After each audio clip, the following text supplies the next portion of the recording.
The Calm English Podcast. From Soft English. I have a confession. I got into bed last night, closed my eyes, and my brain immediately said, "Oh, good, you are finally quiet.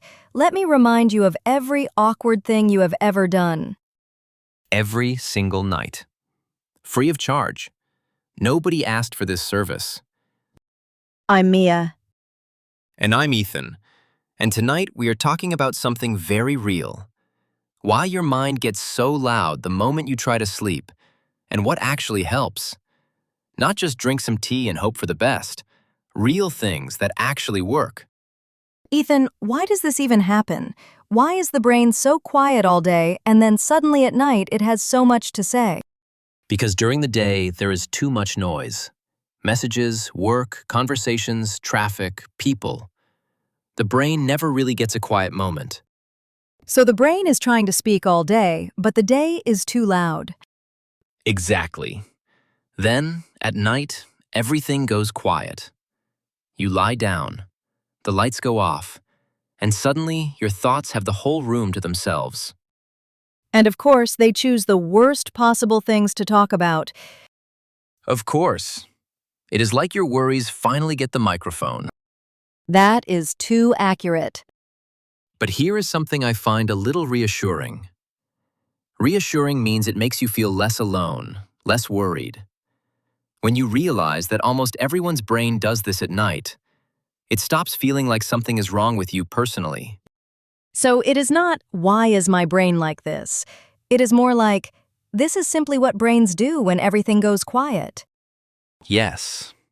And that small change, from blaming yourself to understanding yourself, that actually helps. My brain does not choose embarrassing memories, though. Mine goes straight to tasks. At 11 at night, it suddenly remembers, did you reply to that message from last week? Your brain waits until you cannot do anything about it. That is when it wants to discuss it. It knows exactly what it is doing. It really does. Okay, but before we talk about what helps, we have to talk about the thing that makes it worse. And I think you know what I'm going to say. The phone. The phone. Okay, but wait, I want to push back a little. Sometimes watching something light and funny actually helps me switch off. It is better than lying there replaying my day. I hear you. And honestly, I do not think the phone is always the enemy. The question is, what are you doing on it? Say more. There is a big difference between watching one silly short video and spending 40 minutes reading bad news. One might actually help you relax. The other is doom scrolling. Doom scrolling. That word is so accurate. When you open your phone for 1 minute and somehow end up reading stressful things for half an hour. And then you wonder why your mind will not calm down. So we are not saying no phone ever. No, we are saying, what kind of feeling are you giving your mind right before sleep? A calm feeling or a chaotic feeling? That is the better question. Not, should I use my phone? But what am I actually putting into my mind before I close my eyes? Exactly. Because even when your body is lying down, if your mind is still out in the world, reading comments, watching arguments, scrolling through other people's lives, it is not really resting. The body is in bed, but the mind is still outside. Yes. And that is why the mind is still racing when you want it to stop. Okay, so let's talk about racing thoughts specifically, because I think this is the real problem for most people. Not just one thought, but one thought leading to another, and suddenly it is 1 in the morning. Racing thoughts. Fast thoughts that keep jumping from one thing to the next. You want to sleep, but your mind keeps moving. Tomorrow's meeting. Did I lock the door? That thing I said 3 years ago. What if I forget something important? And the cruel thing is, most of those thoughts cannot be fixed right now. It is the middle of the night. There is nothing you can do about any of them. Which is exactly why one of the most helpful things I have tried is a brain dump before bed. A brain dump? That sounds intense. It is the opposite of intense. You take a piece of paper and you write down everything in your head. Worries, tasks, random thoughts, reminders, all of it. No structure, no grammar, no pressure. Just get it out of your head and onto the paper. So instead of your brain holding everything in case you forget, it can see the thoughts are somewhere safe. Yes, it is like telling your brain, I have got this. You can stop now.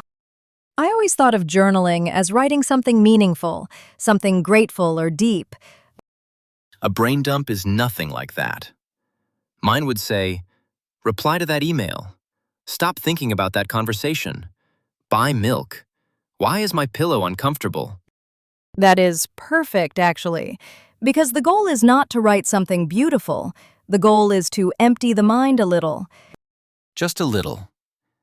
Enough to give it permission to rest. Okay, I want to pause here for a second, because I think something important needs to be said. Go on.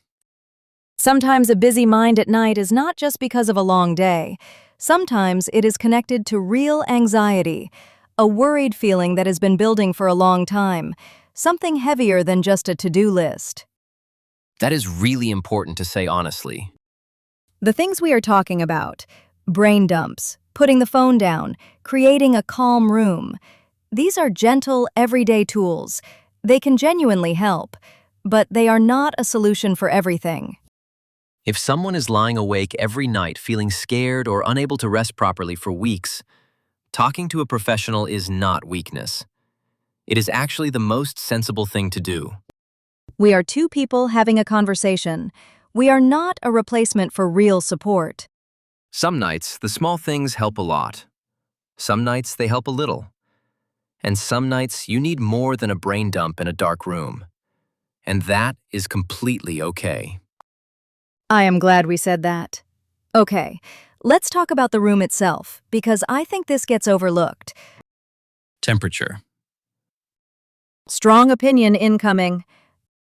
If my room is even a little too warm, I cannot relax. My body just refuses to settle. I am the opposite. I need warmth or I spend the whole night thinking about my cold feet. How are we so different about something this basic?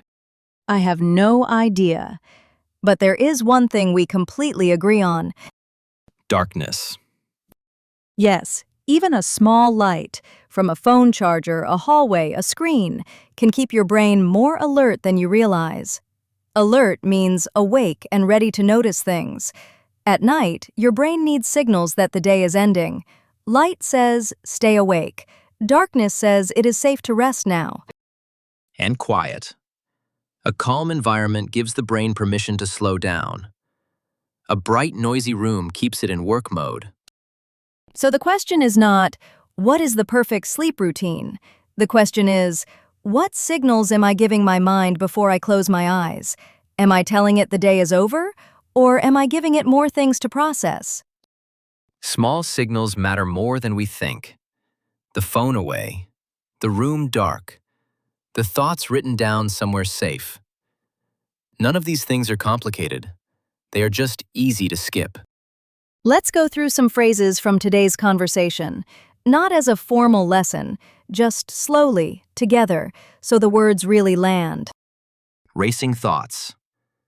When your mind keeps jumping from one thought to the next and you cannot slow it down. I had racing thoughts about tomorrow and I could not fall asleep. Say it with us slowly. Racing thoughts. Racing thoughts. Brain dump. Writing everything in your head onto paper so your brain can let go of it. I did a quick brain dump before bed and it actually helped. Say it slowly. Brain dump. Brain dump. Doom scrolling. Scrolling through stressful or negative content on your phone, usually late at night, usually longer than you planned. I need to stop doom scrolling before I sleep. Doom scrolling. Doom scrolling. Reassuring. When something makes you feel less worried or less alone. It was reassuring to know that other people feel the same way at night. Reassuring. Reassuring. Wired. That feeling of being too awake, Too much nervous energy, even when your body is exhausted. I was completely tired, but I still felt wired. Wired. Wired. And wind down, to slowly relax after a long day, to move from busy mode into rest mode. I need an hour to wind down before I can sleep. Wind down. Wind down. 6 phrases. Racing thoughts. Brain dump. Doom scrolling. Reassuring. Wired. Wind down. And now let's make some common sentences sound more natural. If you want to say, my brain is not stopping, a more natural way is, my mind will not calm down tonight. If you want to say, I am thinking too much, try, I keep overthinking everything, or my thoughts keep racing. If you want to say, I watched my phone too much before bed, try, I spent too much time scrolling, or if it was stressful content, I stayed up doom scrolling. If you want to say, I am tired but not sleepy, the most natural way is, I am exhausted but I still feel wired. And if you want to say, I need to stop thinking, try this instead. I need to give my mind somewhere calm to rest. That is a much kinder way to say it, not fighting your thoughts, just guiding them gently. So tonight, try one small thing. Put your phone down a little earlier. Write 3 things on a piece of paper before you sleep. Make the room a little darker. And if your brain brings up something from years ago, just tell it quietly. Not tonight. We can look at that tomorrow. Take care of your sleep and take care of your English. This is Ethan. And this is Mia. You have been listening to Soft English. Good night, everyone. Good night.